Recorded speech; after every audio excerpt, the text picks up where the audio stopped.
The first time I knew something had gone too far was at the pool gate.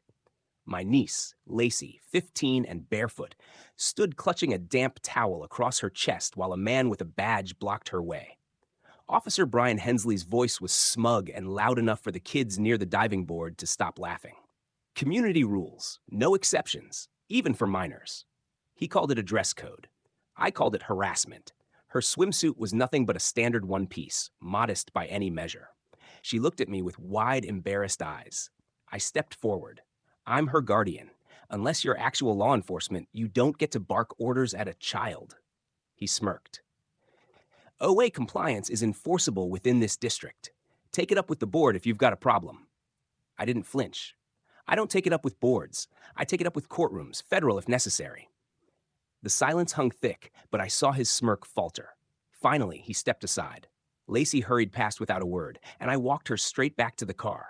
She kept the towel clutched tight the whole ride home, her hands trembling, her eyes shining with quiet shame. Later, on the porch swing her mother once painted, she whispered, "He made me stand there while he yelled about modesty. He told the lifeguard to watch me until I changed." I told her she had done nothing wrong. She nodded, but the weight in her shoulders said otherwise. That pool pavilion had been sacred. Her mother had taught her to swim there, and we'd held her last birthday party under those lights. Now it had become a place of humiliation. The next morning, a glossy envelope arrived. A $500 fine for disruptive behavior and failure to enforce dress code compliance for minors. No mention of Hensley, no acknowledgement of what he had done. Just punishment for daring to object. I poured coffee, read the fine print 3 times, and realized this wasn't about rules. It was about power and silence. I called neighbors. Had their kids ever been treated strangely at the pool? Stories poured out.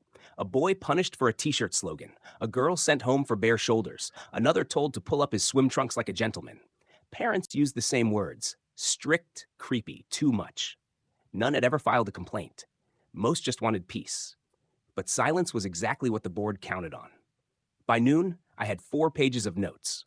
At the park, away from HOA eyes, mothers whispered what their children endured. Hensley told one girl she was asking for attention. A boy confessed he waited for the guard to look away before diving in. As I listened, I saw someone standing at the edge of the benches. Marlene Ortiz, the HOA treasurer. She didn't speak, but she stayed. Days later, I walked into the HOA office and requested the personnel files for security contractors. The receptionist brushed me off until I produced a written request under the Florida Sunshine Law. Marlene was there, behind her desk, stiff as glass, and when she glanced up, I saw something flicker in her expression. That afternoon, she found me outside my niece's school. Her blouse was crisp, but her eyes were tired. "I saw your request," she said softly. "You're serious?" She admitted she had never supported the dress code, but had stayed quiet. Then she handed me a paper from a planning session. It instructed security to physically relocate minors if needed to enforce standards. Her voice shook. I didn't write it, but I didn't stop it either. I have a daughter too. She's 13. It was proof of intent. Retaliation came fast. Another fine arrived for failure to respond respectfully. A new officer stood across my driveway, arms folded, watching without a word. They wanted pressure. They wanted me isolated. I went to the county clerk, digging through contracts until I found it. The HOA hadn't hired a licensed firm at all. They'd paid Merrick Property Compliance Services, an LLC owned by the president's cousin.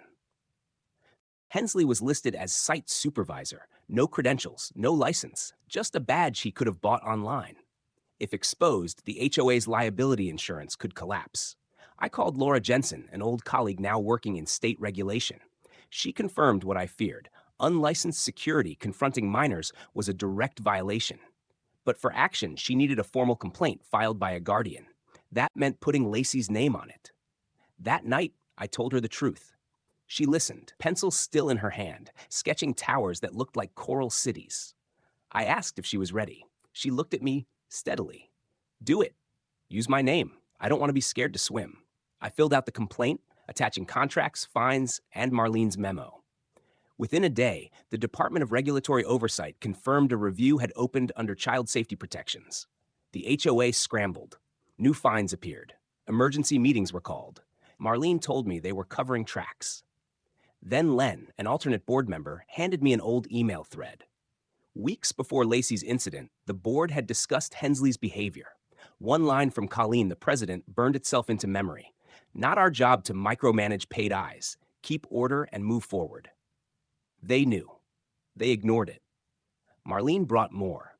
Emails showing Colleen instructing board members not to intervene with Hensley unless regulators forced them.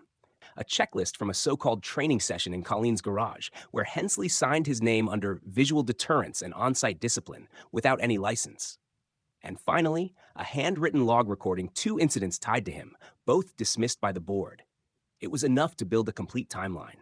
But evidence wasn't enough. We needed people. So I reserved the town hall just outside HOA control.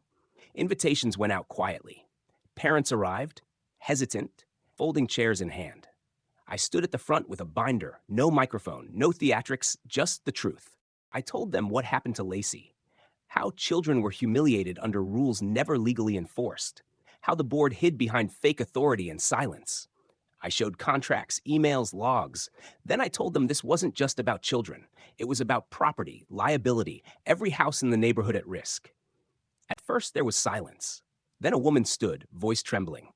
My daughter stopped going last summer. She never told me why. Now I know.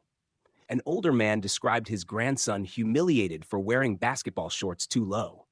And then from the crowd, Marlene raised her hand. I was part of the board, she said. I saw the directives. I regret staying silent. The back row board members left quietly, but the neighbors stayed, connecting the dots, realizing the structure pressing on them had always depended on their silence. The next morning, investigators arrived. Plainclothes, badges, clipboards. By mid-morning, file cabinets were rolled into the sunlight, neighbors standing in clusters, watching as the second government that had ruled their lives began to collapse. Colleen tried to push her way in, but an investigator handed her a document she couldn't wave away. Marlene stepped forward from the crowd with her original papers, handing them over without fear. By noon, even Hensley had shown up in street clothes. He was met with a sealed envelope and left without a word. A week later, the letter came.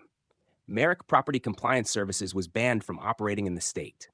President Colleen Merrick was removed pending review. Elections would be held under supervision. That afternoon, Lacey and I walked to the pool. The chain on the gate was gone. A new sign read, "Community Pool. All residents welcome. Discrimination-free zone." She slipped off her sandals and sat at the edge, letting her feet sink into the water. For the first time in weeks, she looked at ease. Later, reforms spread quietly. Neighbors once too afraid to speak began organizing for transparency, for fair rules. Marlene stepped down, but she started a mentorship group for teens. Her daughter and Lacey became inseparable, walking home from the pool together like nothing had ever scarred them. One evening, Lacey handed me a drawing. The pavilion stood in bloom, shadows gone. On the steps lay a folded towel, and beside it a girl mid-dive, captured in the air, free. She didn't sign it. She didn't need to. I framed it near the porch swing where her mother once sat. Some promises don't need monuments. They only need to be kept.